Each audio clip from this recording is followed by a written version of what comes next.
Chief minister of Andhra Pradesh NT Ramarao గారి జయంతి సందర్భంగా ఆయన విగ్రహానికి ఘనంగా నివాళి అర్పించడం జరిగింది.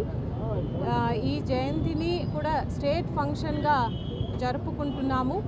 ఈరోజు ఆయన చేసిన governance reforms, people centric administration, ఆయన ఇండియన్ సినిమాకు చేసిన కాంట్రిబ్యూషన్, తెలుగు కల్చర్కు ఆయన చేసిన కాంట్రిబ్యూషన్ని స్మరించుకుంటున్నాము.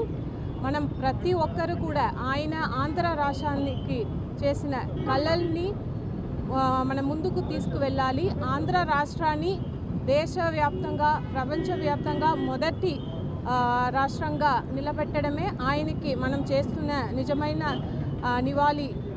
కాబట్టి ఆ విధంగా మనం ప్రతి ఒక్కరం కూడా రెసల్యూషన్ తీసుకోవాలని కోరుతూ సెలవు తీసుకుంటున్నాను. ధన్యవాదాలు.